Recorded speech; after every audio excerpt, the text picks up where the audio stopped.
Greetings Pokemon fans and welcome back to JD's Nerdverse. Today we're doing a prediction video for a playthrough of Pokemon Crystal with Espeon. Espeon is known as the Sun Pokemon. It's actually an optimized playthrough we're going to do this week. Last week we played through as Espeon, no optimization, just turn on the game and play it. So I recommend you go watch that because we're going to compare some things to that video and you have been warned. There's some spoilers in this video. But without further ado, let's dive into this. Espeon is the one that's kind of floating around. Moving, that is the pink version. I know you see pink and think Generation 2, like, oh, that's a shiny, but nope, that's the real one. And the green one is the actual shiny, so kudos to them for coming up with a little better design on the shiny than just, everything being pink. I guess they couldn't do it because Espeon's pink. But let's go ahead and look at the playthrough last week. So beating the Elite Four, we beat the Elite Four in 1 hour and 17 minutes and 9 seconds with 6 resets. Not a bad time. I do want to address the thing on the screen that says playtime. So the program I use does not pause when you click out of it. So I don't sit down and do this all in one sitting. Sometimes I do part of it and have to go to work, do part of it and have to, get my kids dressed in the morning, etc., etc. So sometimes I might not even get back to playing it until the next morning, in which time it's accumulated 86 hours, which is basically, it plays at 4 times speed. So it accumulates a lot of time. So I never go off playtime because sometimes I just don't get it done in one sitting.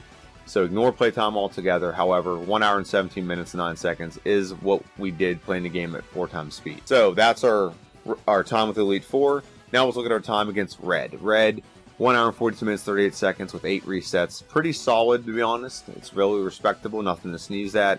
But we're going to obliterate this time, and let me go over how we're going to do it. So again, just want to explain Espeon, Sun Pokemon. You get it by having a high friendship with an Eevee, and then you level it up during the day. It evolves into Espeon. And to get Umbreon, you do it at night. And we're a mono psychic type with a medium fast growth rate right there. So not too bad. Now let's go over the stats. 65 HP, 65 attack, 60 defense, 130 special attack, 95 special defense, and speed is 110. For a grand total of 525 base stats. So that's pretty good stats, honestly. Our two best stats are special attack and speed. And we need that for this Pokemon. Most psychic types are fast and have good special attack. Low defense is also a characteristic of psychic types, but it's okay. We'll find ways around that. But having those two stats being that good is definitely an advantage for this Pokemon. Weaknesses, we weak to Bug, Ghost, and Dark. There's only 2 Bug moves in the game, so Bug's not really a problem. Ghost isn't a problem either because they're weak to us as well. And we also will probably outspeed most Bugs in the game, or I'm sorry, most Ghosts in the game. And in Dark, it's really a problem, but it's not like one individual Pokemon's a problem. It's one Elite Four member that's Dark. They use mostly Dark type. That's a problem. And then our resistances are to Fighting and Psychic. Let's go over the moveset, because that's where the biggest change this Pokemon's going to have. So I'll just highlight the moves that we actually use. Tackle and Tail Whip. You start the game with Tackle. You can't avoid it. 35 base power, 95% accurate. Tail Whip will lower the opposition's defense. Sand Attack will lower the opposition's accuracy. That's not a very good move long term, neither is Tail Whip. But at level 16, we start really unlocking this Pokemon with Confusion. Confusion is a 50 base power, 100% accurate move with Stab at 75, so it's very powerful very early in the game, and it coincides very well with our special attack stat. So that works extremely well. In this game, the speed of this game will be accelerated when we get that move. Quick Attack and Swift we will not use with this Pokemon. I mean, Swift we'll use, but not via level up. We'll use it via TM long before we can get it via level up. Probably around like level 13 or 14 or something like that. Psybeam, 65 base power, 100% accurate, 98 with Stab.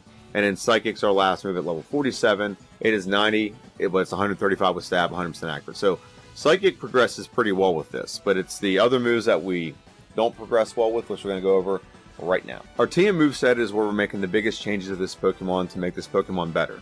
So the first thing we're changing is we're not using Headbutt. Headbutt is a move we can get in the forest after Bugsy's gym. However, we're going to get returned 30 seconds after that. And in Goldenrod City, we usually get vitamins and things like that and give them to our Pokemon, which makes our friendship higher, which makes our return higher. So return surpasses Headbutt almost immediately.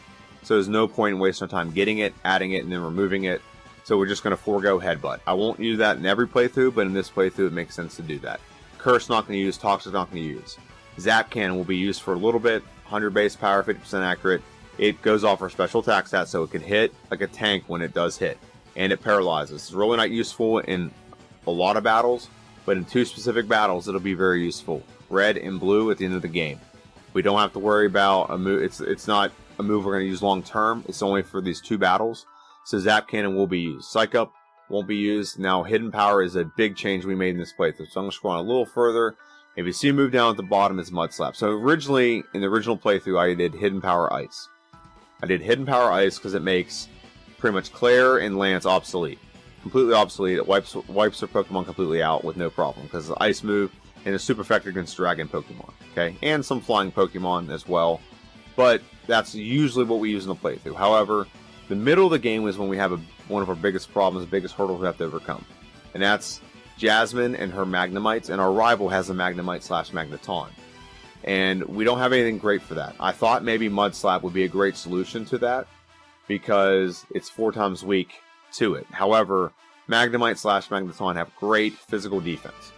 So even though they're weak to Mud Slap, it's not going to one-shot them, and it still leaves us susceptible to being paralyzed when you use Thunder Wave. So what I was going to do is hopefully Mud Slap would work, and I can use Hidden Power like fighting, and maybe use that to take care of Karen's Umbreon. However, it's not going to be the case. We're going to have to just try to luck through the Umbreon fight because we need Hidden Power Fire to make this battle obsolete. And it's going to really speed up our game by doing that. Hidden Power Fire will one-shot all 3 of Jasmine's Pokemon. It's going to make the Magneton from our rival obsolete. It'll give us something good for Grass-type Pokemon as well. I mean, Hidden Power Ice did that, but Hidden Power Ice didn't solve the Jasmine/Magnemite/Magneton problem. And this will solve that problem. Sunny Day could be used with Hidden Power Fire. However, it just takes up a move slot, and I'm not doing that. Snore, Hyper Beam, Protect, Rain Dance, Endure, Frustration, Iron Tail, not going to be used. Return will be used. Like I said, it's going to become more powerful than the Headbutt almost immediately. So it's our best physical move that we're going to get throughout this game. It hits everything but Ghosts. Psychic, we don't need to talk about that. We get it via level up, not TM. Shadow Ball is a move we can get. It's pretty decent. It does go off a physical attack stat. I misspoke about that in the previous video. But it does make a couple things obsolete, so we're definitely going to use that. Mud Slap, I thought it was going to be more useful than it is, but it's not. And as we scroll down, we don't really have a lot of other options here. Double Team, Swagger, Sleep Talk. We will use Swift for like a hot minute, just to have some more power points. Dream Eater, don't understand why we get this. We can't put Pokemon to sleep. The only logical way I've seen this is if we have another Pokemon on our team that can put something to sleep, this would be useful. However, I just don't see it as a viable move that we can use in a playthrough. We can't use another Pokemon to put something to sleep, so it's worthless. Unless Pokemon puts itself to sleep somehow, but, oh man, that wouldn't be a bad idea, would it? So let's say we're facing Snorlax. Oh, that wouldn't be a horrible idea. I'm probably not going to do this, but I'm just spitballing here. If Snorlax uses Rest and uses Sleep, Dream Eater would obliterate that Pokemon. Oh my gosh, that's not a bad idea. Maybe not this playthrough, maybe another playthrough at some point. But our Red uses a Snorlax. And when he uses Rest, which means you have to get him down to low health anyway, it's probably not worth it to do it because you'd have to have other moves removed to use this. But that's a scenario I think where Dream Eater would be very helpful and very useful. So that's maybe something for a future video, but I just thought about that right now while I'm reading this. It is 150 base power, so it's very powerful. It's just you got to have the opposition to sleep to use it.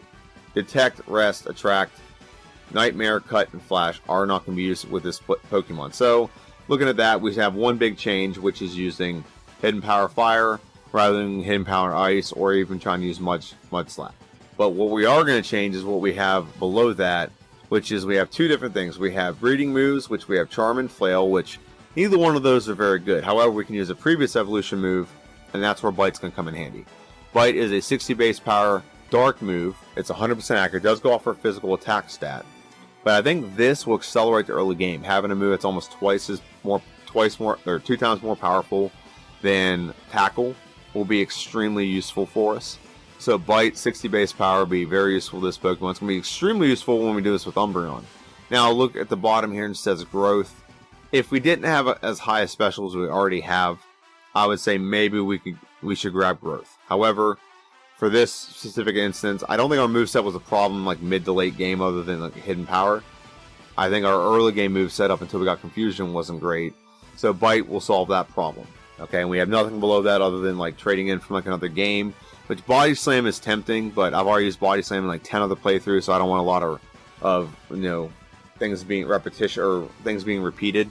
So I'm just not going to do that. So let's go back to this slide, and we're going to give a prediction for what we're going to do. So with these changes, I predict we're going to be able to beat the Elite Four for the first time on this channel in under an hour. It's going to be between an hour and 55 minutes to an hour. and I think we're going to get it done. I think it's going to get done really well. I don't think we'll have a lot of resets along the way. I can't think of anywhere we're going to have a lot of problems except Karen. Karen is the one I think we have problems with. So up until that point in the Elite Four, we pretty much one-shot everything. The only questionable thing that I have in my mind is if we're going to get by Karen. She can confuse us, she can lower our accuracy, and she can just really be detrimental early in that battle. But if we can get by her, and then we can get by the execute, we can beat her. The biggest thing is we gotta get by the Umbreon without taking too much damage and having too much of our accuracy lowered and whatnot. Now in the red battle, I don't think I'm going to change up too much. I think the red battle is fine. It's just about getting there at a good enough level and just make sure we're clicking the right things and playing it. Okay, so I think we'll get the Elite Four done in under an hour. That is my ultimate pie in the sky goal, and I think we'll beat red in about an hour and 25 minutes. I am rerouting and figuring out how to reroute Kanto a little bit better with a little bit of help from Scott's Thoughts. And after kind of a test run, I kind of saw how fast it was, and it's definitely going to save some time there. So hopefully we're going to have a 20-minute improvement and then another 20-minute improvement on both of our metrics. Hit the Elite Four and then red. So let me know what you think in the comment section down below. This is JD, it's JD's Nerdverse. I will ask that you like, share, subscribe if you can, and you'll get videos like this all the time. We're progressing pretty well on this channel. We're up to 459 subscribers. My next milestone I want to get to is 500 subscribers, and then we'll build from there. But right now we are literally at, we're actually at 460. I just checked it. So let's get to 470, and then 480, and then 490, and then 500. Let's work towards that together. Okay? Let me know what you think in the comment section down below. What do you think I should do? Is there any other optimizations you think I should make on this Pokemon other than the ones I mentioned? Let me know. Have a good one, and I'll see you guys next time.